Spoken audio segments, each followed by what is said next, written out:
Leero mumanya Serebu nkuletedde Sudiru Lupereria ng'ono y'omu ku basajja abasinga obugagga mu Uganda wamu ne East Africa. Nkwaniriza ku Falke Official mukutu wokka ogenda okuba ng'oyita okumanya ebyo n'ebikwata ku bantu abatutumufu mu ggwanga Uganda, ba celebrity ab'enjawulo wabweru wa Uganda, ate era n'okutuusaako obufirimu obwa comedy ate era n'obwo obw'obutundutundu oba buyite esseri nga buli mu lulimi Luganda. Kakati olunaku olwaleero nkugambye nkuleetedde Sudiru Lupereria era nga tugenda kuba tumanya ebimukwatako wamu n'obugagga bwe mu mwaka guno ogwa 2024. Njagala kutegeeza nti Sudiru Lupereria ono yazaalibwa ennaku z'omwezi zaali 17, omwezi gwali gwa January, omwaka gwali gwa 1956, nga twogerera mu 2024, alina emyaka giri 68. Ono yazaalibwa wali mu kitundu ekiyitibwa Kabatoro mu Kasese District era ng'eno district esangibwa mu Western Region mu ggwanga erya Uganda. Njagala kutegeeza nti Sudiru businessman ate era nga investor era nga ye chairman ate asinga okuba n'emigabo mu group eyitibwa Lupereria Group of Companies.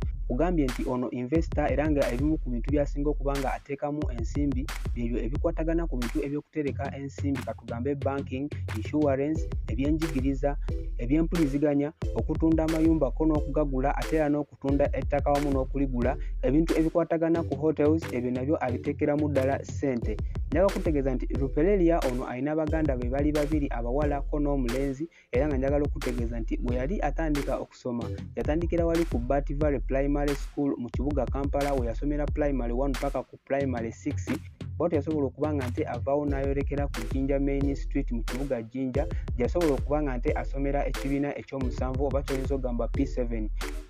Bwatyo n'abeera nga secondary yagisomera wali ku Jinja Secondary School. Mu mwaka gwa 1971 yasobola okuba nga nte yegatta ku Kololo Senior Secondary School era bwatyo n'asobola okuba nga mu mwaka gwa 1972 yasobola okuba nga nte agenda mu United Kingdom oba mu ggwanga erya Bungereza we yalina emyaka gyali 16 asobole okuba nga yegatta ku bakadde be oluvannyuma lw'omukulembeze eyaliko mu ggwanga Uganda ayitibwa Idi Amin Dada okugoba abayindi mu ggwanga Uganda.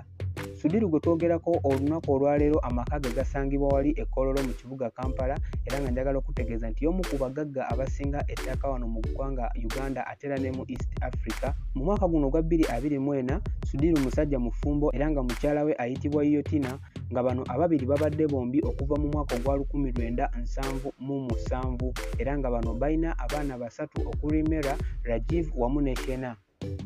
Omwaka gwa 1985 njagala kutegeeza nti omusajja ayitibwa Sudiru Lupereria yasobola okuba nga adda mu ggwanga Uganda oluvannyuma lw'okumala akabanga ng'akola mu ggwanga gye yaddukira erya Bungereza era nga yasobola okuba nga akomawo wano mu ggwanga Uganda nga yalina emitwalo gyali 2.5 egya dola yasobola okuba nga afuna mu mirimu egy'enjawulo gye yakolako okwali okuba nga yakolako mu supermarket, mu factories ez'enjawulo n'abeera nga bw'atyo yasobola okuba nga asolooza ssente era we yadda mu ggwanga Uganda n'asobola okuba nga nte atandika okuba nga atunda bbiya wamu ne spiriti bwe yasuubulanga okuva mu ggwanga erya Kenya. Omwaka gwa 1989 bw'atyo bbiya ayingira mu ggwanga yasobola okuba nga nte bamuteekako envumbo wamu n'omwenge ne bibeera nga biweerebwa era bw'atyo omukulu Sudiru n'abeera nga bizinensi ze zaafuna okuba nga zitaataaganyizibwamu. Naye engeri kiri nti yali aludde mu katale kano era nga afunye bakasitoma ab'enjawulo yasobola okubeera nga afuna engeri gy'addamu okuba nga nte akola bizinesi ez'enjawulo ezaali zikkirizibwa mu ggwanga akaseera ako era yasobola okuba nga atandikawo Crane Forex Bureau nga eno ye yasookera ddala okuba nga erabikako mu ggwanga Uganda. Bwe yaggulawo Forex Bureau yasobola okuba nga nte afuniramu ddala akasente era nga njagala okutegeeza nti eno bizinesi ey'okuwaanyisa ssente Sudiru yagifuniramu ddala nnyo.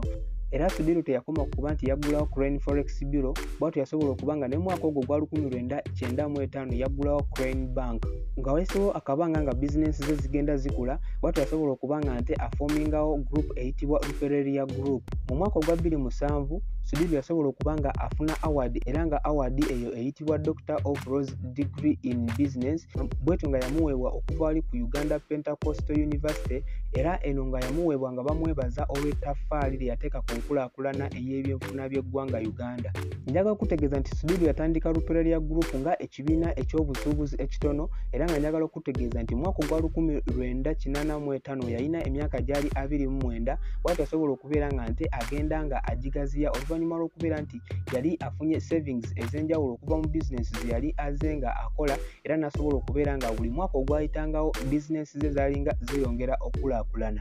Sudiri ono ebbanga lyamaze nga akola ebyobusuubuzi bimuyambyeko okubeera nga nte ebyobugagga bye bikulaakulana era n'asobola okuba nga yeetuusako ebintu eby'enjawulo okuli okugula amataka buli lukedde, okubeera nga nte ayongera okubeera ng'akola investments mu bintu eby'enjawulo era nga kimuyambyeko okuba nga kigaziya enfuna ye wamu n'obugagga bwe. Era nga twogera ssaawa zino mu 2024 ebyobugagga by'omusajja ayitibwa Sudiri Lupereria bikubisibwamu okubeera $1.2 billion. Yoyo omusajja ayitibwa Sudiri n'ebyobugagga bye sigenda kubeera nga nsukkawo okujjako okubeera nga nte neebaza Mukama akunkumidde mpozi n'okuddayo okubeera nga nte nkuleetera omuntu omututumufu obeere nga omanya ebimukwatako. For now, Mukama Katonda akunkuumire. Bye bye.